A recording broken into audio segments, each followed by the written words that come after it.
our journey began last school year, the 2013-2014 school year, when we started with just one grade level participating in personalized learning.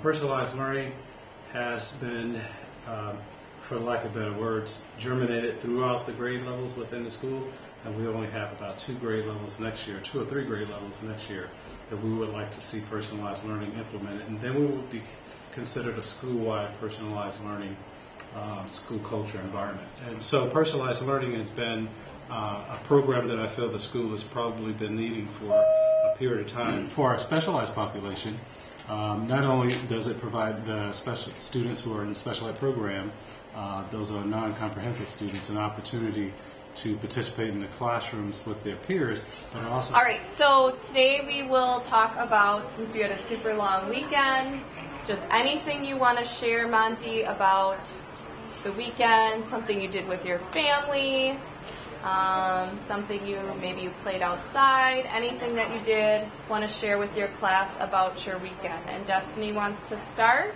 Yes. So I'm going to pass to Destiny. And remember, please don't share until you have the talking piece, the ball. Yep. So in the beginning of the year, we had no idea how we were going to make full inclusion work.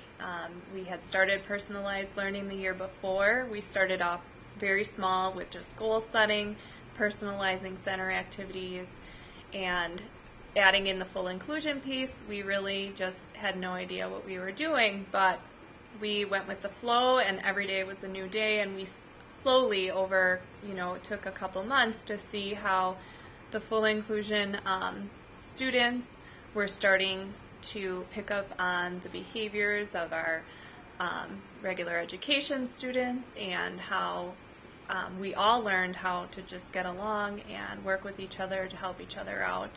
A big part of doing that was our morning meeting that we did regularly every day to build our classroom community and have all the students have a voice. So we started out in the beginning where not all the students were even able to respond either by choice or were nonverbal and unable to participate in the morning meeting. And as the months went on, those students, even with the nonverbal skills, would sit on the carpet with us, did start speaking more. We had students that were just choosing not to speak were now comfortable talking and sharing their own personal experiences and thoughts with the class. So building that community really helped with the full inclusion piece. And as my colleague just shared with you, personalized learning was a brand new thing this year with our inclusive kids.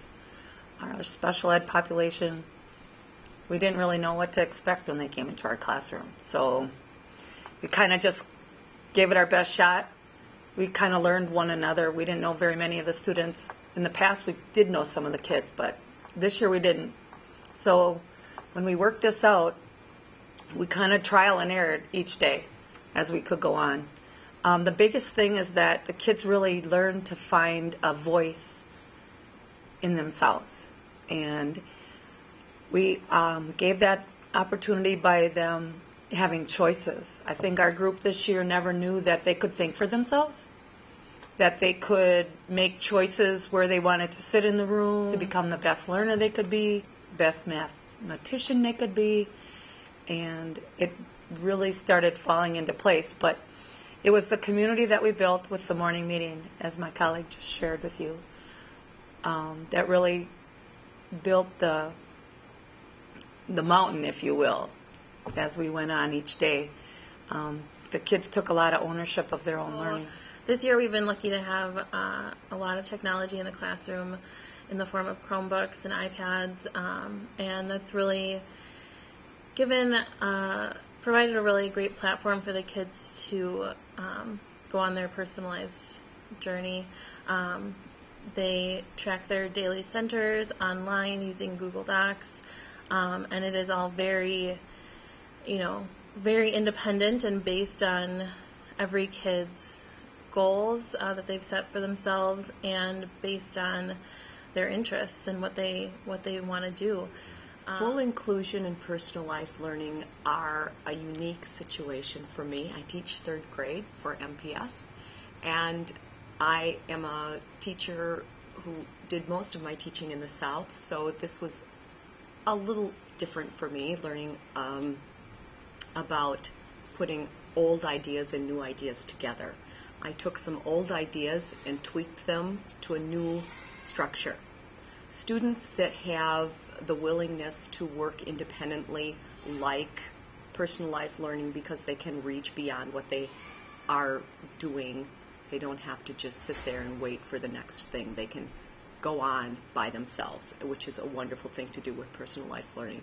With full inclusion, when you have students that have special needs, you are already diversifying what you're doing for that student, and this gives them the opportunity to sit with a student that is helpful. But this year, having seen it by visiting some schools, getting clues as to how this strategy works, I like it. I like having kids being independent learners. We had one of the highest population of students on the spectrum here at 81st Street School, with 55 students total. And many times when students were coming into the school, because they had that autism label, many teachers thought, okay, let's put them in one room and give them that specialized instruction. Over the years, we've seen that a lot of students were stuck in that room. They didn't get a chance to see the regular ed curriculum. Many times, teachers had to fight for their students to be put in that regular ed classroom. As of today, our biggest success story is our first grade classroom. Anyone coming into the building who goes into that classroom will see you're unable to tell who the special education students are, who the regular education students are, who the special ed teacher is, regular ed teacher, the para, the CHA. Everyone is working together as a team. It's not, oh, those are your students, you work with those students. Everyone is together as a team. When you go into that classroom, everyone is at the same level, everyone has their plan, everyone is working towards meeting their goals. Through the personalized learning model, some of those students have shown tremendous gains in their intellectual and social learning and growth and development throughout the school year. So I think that bringing all of our students, including them all, into the program has been a benefit to our school, as reported by many parents that's come through and shared stories about how their students are progressing here at 81st Street School. But So the kids kind of used their voice with one another in learning how to understand kids who didn't have their own voice.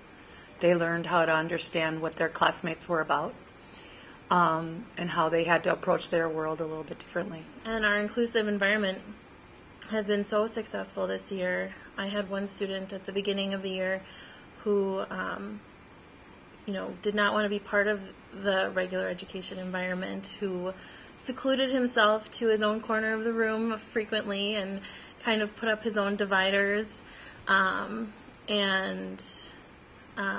Now throughout the year, he just kind of became more comfortable with being in the classroom, and I think me allowing him him being allowed to choose what he wanted to do, and again, having that technology piece that kind of gave him that sort of buy-in, that sort of organic buy-in right there. He has really opened up and blossomed and has very much become a part of our classroom community. And as we kept teaching the independence and having students become more independent and working on their own goals and their own activities, the students then were able to help each other out. They knew, well, this student needs this to focus, or this student is going to leave the room, so they let the teachers know. So the class really took ownership of our learning environment. So they took ownership of the classroom. They knew what needed to be done, just as any teacher, they knew just as much as the teachers knew, and how to help the whole classroom be successful, and how to keep everyone on task and keep everyone safe, and looked out for each other and helped each other out. So the full inclusion and personalized learning seemed to really go hand in hand.